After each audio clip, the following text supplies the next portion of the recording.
केंद्रीय निवडणूक आयोगाकडून लोकसभा निवडणुकांची घोषणा। देशामध्ये 7 टप्प्यात मतदान होणार। 19 एप्रिल ते 1 जून या 7 टप्प्यात मतदान होणार। 7 टप्प्यातील मतदान पूर्ण झाल्यानंतर 4 जूनला मतमोजणी। मतमोजणीनंतर देशातील नवीन सरकार ठरणार। महाराष्ट्रामध्ये 5 टप्प्यात मतदान होणार। 19 एप्रिल, 26 एप्रिल, 7 मे, 13 मे आणि 20 मे या 5 टप्प्यात मतदान होणार। लोकसभेच्या 48 जागांसाठी मतदार मतदानाचा हक्क बजावणार। महाराष्ट्रात 2 टप्प्यात होणाऱ्या निवडणुका 5 टप्प्यात का याचं उत्तर आयोगानं द्यावं। वंचितचे अध्यक्ष प्रकाश आंबेडकर यांची मागणी।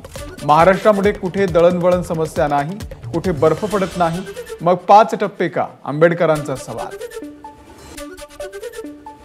लोकसभेच्या निवडणुका 7 टप्प्यात न घेता 3 टप्प्यात घेतल्या पाहिजे। ठाकरे गटाचे आमदार वैभव नाईक यांची प्रतिक्रिया।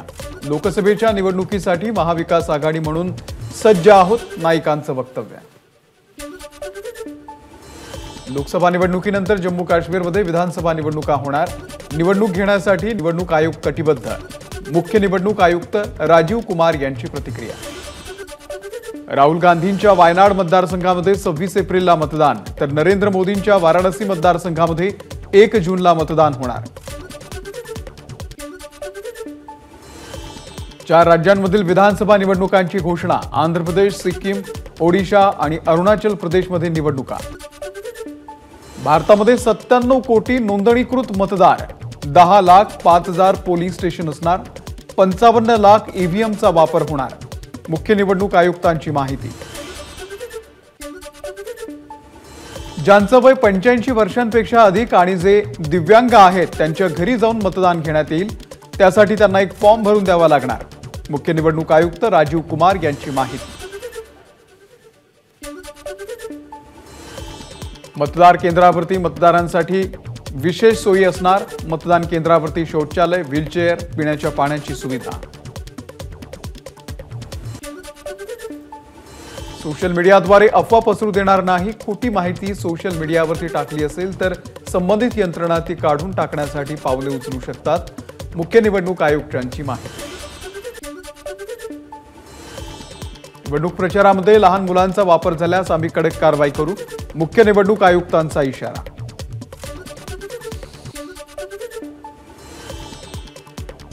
आगामी लोकसभा निवडणुका देशासाठी न्यायाचे दरवाजे उघडतील। काँग्रेसचे अध्यक्ष मल्लिकार्जुन खरगेंचं वक्तव्य।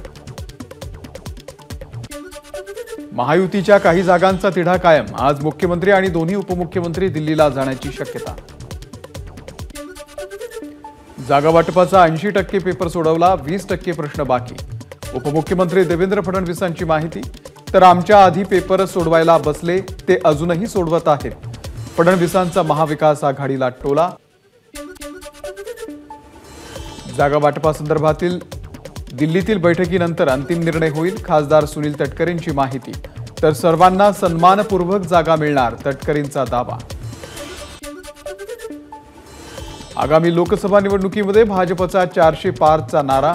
लोकसभा निवडणुकीमध्ये भाजपच विजयी होणार, मंत्री सुधीर मुनगंटीवार यांना विश्वास। राज्यामध्ये व्यक्तिगत आरोप न करता खेळाडू वृत्तीनेही निवडणूक व्हावी। भाजप प्रदेश अध्यक्ष चंद्रशेखर बावनकुळे यांचा विरोधकांना टोला। महायुतीमध्ये सन्मानाने जागा वाटप होईल, मंत्री उदय सामंत यांची प्रतिक्रिया। तर 2 ते 3 दिवसांमध्ये उमेदवारांची नावे जाहीर होणार, सामंत यांची माहिती। शरद पवारांच्या उपस्थितीमध्ये महाविकास आघाडीची महत्त्वाची बैठक। जागा वाटपावरती महाविकास आघाडीची अंतिम चर्चा। तर वंचित आघाडीला कोणताही प्रस्ताव जाणार नाही, यावरती महाविकास आघाडीचं एकमत। महाविकास आघाडीमध्ये घराणेशाहीची लढाई सुरू। आदित्य ठाकरे आणि उद्धव ठाकरे की शरद पवार की सुप्रिया सुळे, ही घराणेशाहीची लढाई सुरू, नरेश मस्केंचा आरोप। पंतप्रधान नरेंद्र मोदी आणि निवडणूक आयोग हे एकाच नाण्याच्या 2 बाजू। खासदार संजय राऊत यांचा टोला। तर निवडणूक पारदर्शक पण होईल याची मोदी गॅरंटी घेणार का? राऊतांचा सवाल। वंचितचे अध्यक्ष प्रकाश आंबेडकर महाविकास आघाडीसोबत येतील। शरद पवार गटाचे नेते जयंत पाटलांना विश्वास। देशात हुकुमशाही आणून संविधान संपवू पाहणाऱ्यांना घरी बसवण्याची संधी जवळ आली। लोकसभेची तारीख जाहीर झाल्यानंतर आदित्य ठाकरेंची सरकारवर टीका। विरोधी पक्षनेते अंबादास दानवे शिंदे गटामध्ये जाणार नाही, ठाकरे गटाचे नेते चंद्रकांत खैरे यांना विश्वास। विरोधी पक्षनेते अंबादास दानवे निष्ठावंत शिवसैनिक खासदार विनायक राऊत यांची प्रतिक्रिया। विरोधी पक्षनेते अंबादास दानवेंसाठी शिंदे गटाची दारं खुली, शिवसेना पतोद आमदार भरत गोगावलेंची प्रतिक्रिया। बारामती लोकसभेच्या जागा वाटपाचा निर्णय झाला नाही, मंत्री शंभूराज देसाई यांची प्रतिक्रिया। तर उमेदवारीवरून मुख्यमंत्री एकनाथ शिंदे विजय शिवतारेंशी बोलतील, देसाईंची माहिती। विजय शिवतारेंची कौटुंबिक त्रासातून किडनी फेल झाली, अजित पवारांवरती खापर फोडू नका, अन्यथा फजिती ऐका अशी तुमची अवस्था होईल, अजित पवार गटाचे मुख्य प्रवक्ते उमेश पाटील यांची टीका। पंतप्रधान नरेंद्र मोदींनी केलेल्या कामाच्या जोरावरती निवडणुकीमध्ये मत मागणार, खासदार सुजय विखे यांची प्रतिक्रिया। शरद पवार गटाचे नेते एकनाथ खडसेंनी शरद पवार आणि उद्धव ठाकरे यांना फसवलं, अजित पवार गटाचे संजय पवार यांची टीका। तर खडसेंनी राजीनामा द्यावा आणि सुनेचा प्रचार करावा, संजय पवार यांचा टोला। धुळे लोकसभा मतदारसंघाचे खासदार सुभाष भामरे यांना तिसऱ्यांदा भाजपकडून उमेदवारी, तर 10 वर्षात केलेल्या प्रामाणिक कामाची पावती, सुभाष भामरे यांची प्रतिक्रिया। मावळ लोकसभा मतदारसंघामध्ये भाजप आक्रमक, खासदार श्रीरंग बारणेंसाठी आता आम्ही झटणार नाही, बाळा भेगडे यांना उमेदवारी द्या, भाजप कार्यकर्त्यांची मागणी। रत्नागिरी सिंधुदुर्ग लोकसभा मतदारसंघामध्ये महाविकास आघाडीकडून विनायक राऊत यांना उमेदवारी, तर महायुतीकडून भाजपचा उमेदवार द्यावा, भाजप कार्यकर्त्यांची मागणी। रायगड लोकसभा निवडणुकीसाठी महायुतीचा उमेदवार निवडून देण्याची जबाबदारी आमची, शिंदे गटाचे प्रतोद भरत गोगावले यांची प्रतिक्रिया।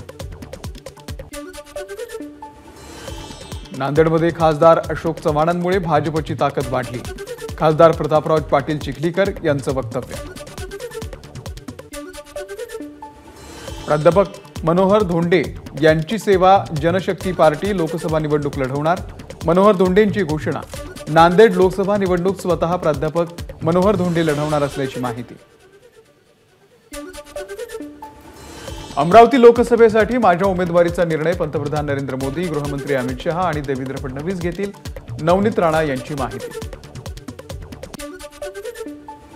खासदार नवनीत राणा यांनी एनडीएचे घटक पक्ष म्हणून निवडणूक लढवावी, नवनीत राणा यांना कुठलाही प्रस्ताव आल्यास युवा स्वाभिमान पार्टी त्यांना एकमतानं पाठिंबा देईल, युवा स्वाभिमान पार्टीचा एकमतानं ठराव मंजूर। लक्ष्मीच्या हाती नेहमी कमळ असतंच, त्यावरती कोणीही डाऊट घेऊ नये, नवनीत राणा यांचं सूचक वक्तव्य। देशाच्या पंतप्रधानांसोबत काम करण्यासाठी आमचा खासदार देता येईल, तर आम्हाला त्याचा सार्थ अभिमान, नवनीत राणांच्या भाजप प्रवेशासंदर्भात रवी राणांची प्रतिक्रिया। वर्धा ते कळंब या नव्यानं सुरू झालेल्या रेल्वेनं खासदार भावना गवळी यांचा प्रवास, माझ्या उमेदवारीची चिंता करू नका, मुख्यमंत्री एकनाथ शिंदे चांगला निर्णय घेतील, भावना गवळींची प्रतिक्रिया। लोकतांत्रिक प्रक्रियेमध्ये सगळ्यांना समाधानी ठेवणं शक्य नाही, मात्र त्याच वेळी नाराजी मांडली असती तर सुधारणा करता आली असती, निलेश लंके राधाकृष्ण विखेंवरती नाराज असल्याच्या अजित पवारांच्या वक्तव्यावरती सुजय विखेंची प्रतिक्रिया। महाविकास आघाडीनं हातकणंगलेमधून उमेदवार देऊ नये, तर मला बाहेरून पाठिंबा द्यावा, स्वाभिमानीचे नेते राजू शेट्टी यांचा महाविकास आघाडीच्या समोर प्रस्ताव। काँग्रेसचे माजी आमदार बीके भगत यांचे सुपुत्र अनिल भगत यांचा अनेक कार्यकर्त्यांसह भाजपमध्ये प्रवेश, राहुल गांधींची भारत जोडो न्याय यात्रा नाही तर भारत तोडो यात्रा, भाजपचे आमदार संजय केळकर यांची टीका। नंदुरबारमधून उद्धव ठाकरेंना मोठा धक्का, ठाकरे गटाचे विधान परिषदेचे आमदार आमशा पाडवी कार्यकर्त्यांसह शिंदे गटात प्रवेश करणार, सूत्रांची माहिती। एबीपी माझा, उघडा डोळे बघा नीट।